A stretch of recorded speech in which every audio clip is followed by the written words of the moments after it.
Shark Tank has been on the air for over a decade, and the Sharks have invested in some very questionable businesses throughout the years. It seems as though the Sharks will invest in just about anything, but this begs the question, what products have the Sharks not invested in? Before we get started, be sure to hit that like button so we know who the real Shark Tank fans are. Copa Di Vino. James Martin appeared on Shark Tank, telling the story of a time when he was in France and noticed that various vendors were selling wine by the glass rather than by the bottle. These prepackaged wine glasses were very popular overseas, leading James to wonder if they could be successful in America. He appeared on an earlier season of the show, pitching the idea to the Sharks. While they were intrigued, he ultimately left without securing a deal from anyone. Though this didn't deter him from following his dream, he continued to pursue his business, which he named Copa Di Vino, managing to sell several million units in a short amount of time. Oddly enough, due to his success, he was invited back onto the show to pitch his idea once again. Though, as expected, he still didn't secure a deal. Though this time, he won up the Sharks when he gained millions of new customers who proved his idea and dream weren't crazy after all. There truly was a market for the by-the-glass wine sales, with Copa Di Vino now having sold over 38 million cups of wine in the last few years. The wine cups can now be found in grocery stores across the country. Meal enders. It's a secret to no one that obesity is a huge issue in America.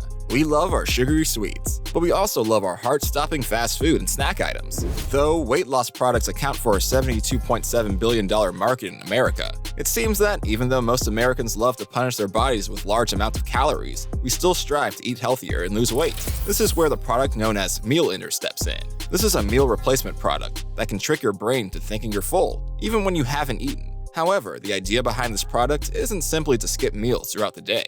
Rather, it's to be eaten after a small meal so that your body can still get all the nutrients, but in much smaller portions. This has been proven to be one of the #1 ways to lose weight. Portion control. A man named Mark Bernstein appeared on Shark Tank to pitch the product, asking the Sharks for a $350,000 investment in exchange for 8% of his company. The Sharks felt as though his product had very limited market and lacked mass appeal, so they all kindly rejected his pitch. However, as soon as the show aired, Mark sold over $400,000 in Meal Enders lozenges in just 3 days. Today, his company is thriving and has become an excellent weight loss solution for Americans across the country. The Lip Bar. This product may also seem to have a very limited demographic, but is now being sold in Target locations across the globe. Melissa Butler appeared on Shark Tank and told Sharks that she used to work on Wall Street for Barclays. She was a stock market enthusiast who was doing the best to make the most of her business finance degree. Though while working for Barclays, she began to realize there were no companies that sold vegan lipstick products that could be bought in a variety of colors. Most vegan products either had very limited color selections or were not available in colors other than pinks and reds. She decided to invent her product and created the company known as the Lip Bar. Her brand would specialize in bringing vegan products to market while giving customers a wide selection of colors to choose from. She later quit her job as a stockbroker and started working for the Lip Bar full-time. She appeared on Shark Tank, hoping to get a $125,000 investment in exchange for 20% of her company. However, many of the Sharks felt that this product was out of their realm of expertise, or didn't have appeal to most buyers. She left the show without an investment, but this didn't matter. Almost immediately after appearing on the show, she was offered a deal from Target, with the company offering to carry her products in at least 450 locations across the world. Melissa quickly became another Shark Tank success story. Coffee meets bagel. 3 women appeared on Shark Tank to pitch a rather unorthodox idea.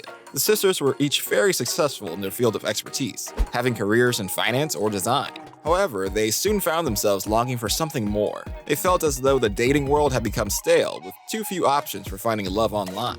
This led to the development of a website known as Coffee Meets Bagel, in which people could create accounts and find various love interests at the push of a button. They appeared on Shark Tank, asking for $500,000 in exchange for 5% of their company. This may seem like a ludicrous request. The girls had already proved their concept and were appealing to singles across the globe. This led to one of the Sharks to take things a step further, offering the 3 women $30 million in exchange for the entire company. This wasn't only a generous offer, but an outrageous offer.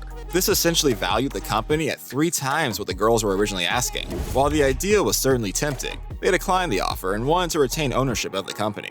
After the episode was broadcast, Coffee Meets Bagel quickly gained millions of new users, reaching a total of 21 million people from around the world. Doorbot. Doorbot was only around for a few years before they successfully rebranded as Ring Video Doorbell, a product that has now found its way onto the front porches of thousands of homes across America. Jamie Siminoff appeared on Shark Tank and pitched his idea to the Sharks, asking for $700,000 to get his idea up and running. Kevin seemed to be the only shark interested in the product, though his interest soon turned into a plan to milk the company for profits, requesting a massive amount of proceeds from the company that would completely alter the course of the company's future. Kevin offered the man his $700,000, though he wanted 5% of the company and a ridiculous 10% cut of all profits, an outrageous amount of money to ask from such a small company. Jamie understandably declined Kevin's offer, and soon became one of the most profitable video doorbell companies in the world. If you ever watch Shark Tank, you'll know that the series will often revisit older brands to see how they're doing after the premiere of the show. However, it seems as though Doorbot was conveniently left out of these revisiting episodes, likely because the sharks were too embarrassed that they passed upon such a great product. Even though the details of this failed transaction never made it to air, we are happy that Doorbot was able to find a place in the market and create one of the most convenient and easy-to-use home security devices in the world. Pet Paint. Back in 2013, Abe Geary appeared on the series to showcase his product called Pet Paint. This is everything you would expect, a spray paint that you can use on your pets. The can contains an allegedly harmless colored hairspray that can be sprayed on your pets to give them a bit of flair and originality. Abe received an offer from one of the sharks, though he was unwilling to give away 60% of his company in exchange for the funds. He was later featured in an episode of Beyond the Tank, with the producers taking a closer look at his company following his 2013 appearance. In the episode, Abe explained that the company was doing reasonable sales, and that his appearance on the show helped gain him substantial success, even if he didn't get an acceptable offer from the sharks. While we certainly question the safety and morality of this product, we're happy to see that Abe is doing well. Pet Paint is still a successful brand today, with the website and the company still being very active. It's currently being advertised as the greatest costume for the 2020 holiday season. Squirrel Boss. Animal cruelty is a big issue in America, and most people are wickedly protective of their pets and other animals. Most of us can agree that shocking an animal as a form of punishment can be quite cruel. While there is no evidence to suggest that doing so can help to train an animal in very specific circumstances, it can widely be agreed that shock treatment does far more harm than good and can lead to animals becoming aggressive. Though this entrepreneur did not get the memo, as he developed a product known as Squirrel Boss. While we can't say we ever felt the need to shock an innocent squirrel, Michael DeSanti certainly has. His invention is a bird feeder that is built with a shocking surprise for any unsuspecting squirrels that may try to rob you of your birdseed. This birdseed is electrified and can be activated with the push of a button. Essentially, if you like to sit on your back porch and watch the birds play and eat, you can install this bird feeder in your yard. Then, when a squirrel eventually comes up and has a taste of your birdseed, you can push a button to give them a jolt of electricity, likely scaring them away. Michael insists that the jolt of electricity is completely harmless, though he doesn't have any proof of this. Sharks and viewers both agree that this product could easily be illegal in many areas of the country, as it could be interpreted as cruelty towards animals, and rightfully so. Thankfully, every shark passed on the idea, though it seems as though the Squirrel Boss website is still active, and these bird feeders are available for purchase right now. We can't say for sure that the company has made millions, but it seems as though many Americans are more than willing to give squirrels a